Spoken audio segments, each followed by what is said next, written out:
पान की खेती घर। लाड़ानगर गांव में जितेंद्र नाम का एक लड़का रहता था। उसको दैव भक्ति बहुत ज्यादा थी। रोज घर में पूजा किए बिना बाहर नहीं निकलता था। वो ही नहीं, उसको राशि भविष्य का भी बहुत शौक था। भविष्य बताने वाले को हाथ दिखाकर अपना भविष्य सुनता था।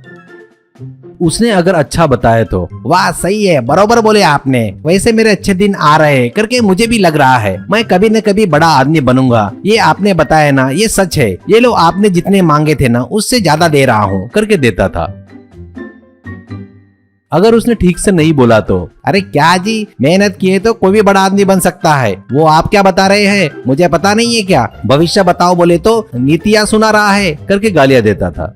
एक दिन एक राशि भविष्य बताने वाला, बेटा तेरी राशि में तपस्या के योग दिख रहे हैं। तपस्या किए तो तेरी जो भी इच्छाएं है वो पूरी होगी, ऐसा कहता है। जितेंद्र, हाँ स्वामी जी, मुझे भी कब से तपस्या करने की इच्छा है। मैं तुरंत जाकर तपस्या करता हूँ, फिर भगवान जरूर उतर कर आएंगे, ऐसा कहता है। ऐसे वो जंगल में जाकर तपस्या करता है।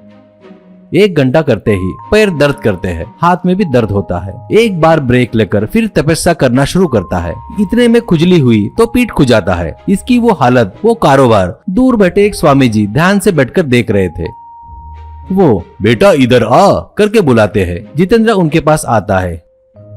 क्यों बेटा, तपस्या क्यों कर रहे हो, किस लिए कर रहे हो? वो हाँ स्वामी जी, मैं बड़ा आदमी बनने को होना, सभी लोग मेरे बारे में बात करने को होना, मुझे अच्छी नौकरी मिलनी चाहिए, इसलिए भगवान की तपस्या कर रहा हूँ, ऐसा कहता है। स्वामी जी, बेटा वो फिल्मों में दिखाए उतना आसान नहीं है, वो बहुत कठिन है। जो भी तेरी इच्छा है मैं पूरी करूँगा करके हाथ घुमाता है।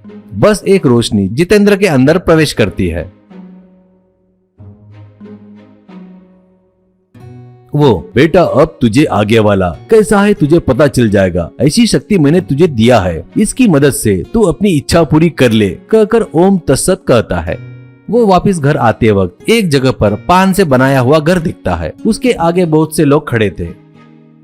अंदर में एक पान बाबा पत्तों में देखकर भक्तों से कुछ कह रहा था। जितेंद्र को कुछ समझ में नहीं आता है और वो बाजू वालों से पूछता है, ये कौन है, यहाँ क्या चल रहा है? ऐसा कहता है। वो कौन है पता नहीं क्या, इस एरिया में नए आए, उनका नाम पान वाले बाबा है। उनसे जो मांगोगे वो पान के पत्ते में देखकर बताते हैं। जितेंद्र, क्या पान के पत्ते में देखकर बताते हैं क्या? वो कैसे? वो अपनी घर की वस्तु अगर खो गई समझे तो बाबा वो पान में देखकर बताते हैं। वो ही अपना कोई खो गया तो वो भी बता सकते हैं, इसलिए वो पान वाले बाबा बन गए हैं, ऐसा कहता है। जितेंद्र, अरे बाप रे, ये तो कुछ जोक लग रहा है, रुको जाकर देखता हूँ करके उस घर के पास जाता है। वहाँ पर बाबा अपने पान के पत्ते में देखकर, अरे मूर्ख प्राणी, तेरी पत्नी खो गई न रे, भाग गई है वो तेरे घर के काम वाले के साथ। वो लोग अभी मुंबई के बीच में घूम रहे हैं, जाकर पकड़ ले। जाने से पहले उस हंडी में 5000 डालकर जा, ऐसा कहता है।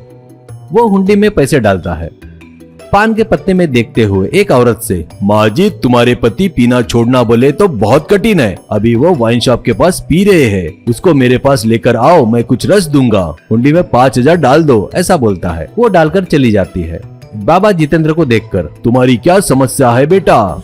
एक पान का पत्ता हाथ में लेते ही एकदम उस बाबा का चेहरा एक चोर जैसा दिखता है। वो मन में, ये क्या रे बाबा, ये तो एक चोर जैसा दिख रहा है, ऐसा सोचता है। तो स्वामी जी दिए सो आशीर्वाद का काम है, शायद ये एक बहुत बड़ा चोर होगा। सोचते वक्त बाबा, क्या हुआ बेटा, क्या सोच रहे हो, तेरी समस्या क्या है बता, ऐसा बोलता है। जितेंद्र, वो कुछ नहीं जी, कुछ नहीं कहकर बाजू में आ जाता है।